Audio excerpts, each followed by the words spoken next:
is currently the principal of UB. Elementary. Kaya please, kung may mga anak kayo sa UB, bigyan yung kahiyan yung batch. Huwag niyo kayong magpasaway. Kami na gumagawa ng Salamat, Dr. Kim. Yan ang tinatawag nating output. Okay?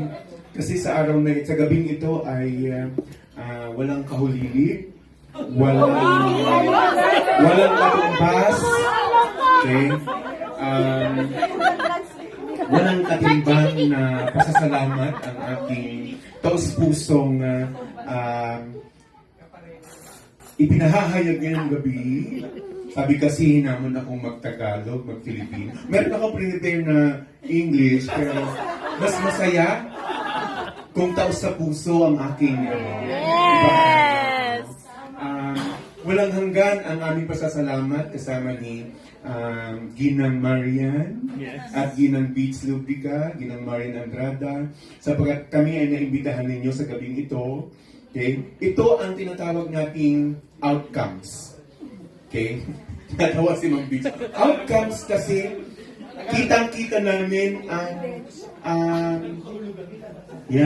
kitang-kita namin yung pagpapahalaga na pinakita nyo bilang magkakaibigan, magkakabatch, yung ipinasok namin pagpapahalaga, okay, ay ramdam namin ngayong gabi.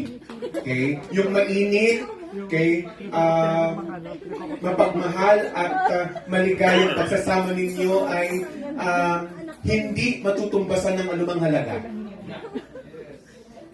Nauunawaan niyo ba ako, klase? Kaya kayo ang buhay na patotoo. Okay? Yeah. Kayo ang buhay na patotoo ng aming konkretong misyon bilang guro.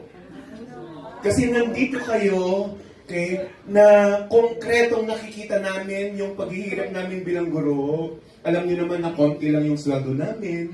Okay? Kaya nandito ako para isa-isa ko kayo hanapin sa mga susunod na araw para humingi ng inyong donasyon. Pagmamahal. Okay? Para higit namin mapatatag ang aming paaralan. Nandito, sa totoo lang nandito si BJ, yung mag-asawang Carla at Rich, oo naman, di ba? Sino pa? Si Terence, di ba? Sila yung mga magulang na nakikita kong dumadalaw sa aming paaralan. Kahit hindi nila pinaparamdam, ramdam ko, na sila ay naging mga estudyante ko dumaan. Sa aking mga kamay. Yun yung tinatawag nating impact. Nakikita ko yung pagsisilbi ninyo, yun impact. Yun yung konkretong katibayan ng aming bukasyon bilang guro. Na nakikita namin sa social media, di ba? Pag ako ay nasa BGH, nakikita ko ang magkapatid na Dr. Liban, di ba? Yung iba. Kapatid. So, yun, nakikita ko rin yung mga post ninyo ng ibang mga friend ko sa Facebook. Ramdam ko ang kabutihan ng inyong puso. Lalo na yung paglilingkod nyo sa bayan, di ba? Gaya namin, sabi nga ni Tin, di ba?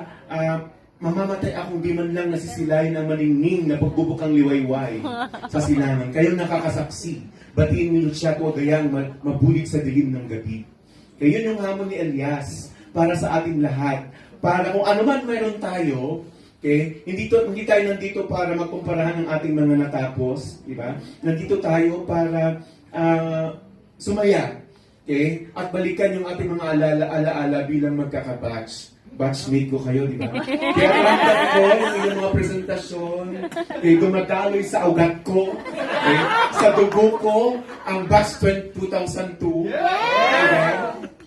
At sumasariwa sa akin yung kaganapan ng aking guro, nung ako'y naging guro ninyo. Talagang kayo na yata ang isa sa pinakamasayang mga estudyante ko. Alam niyo naman yan, Mang Beats. Okay? Lagi kong kinukumpara, sa totoo lang.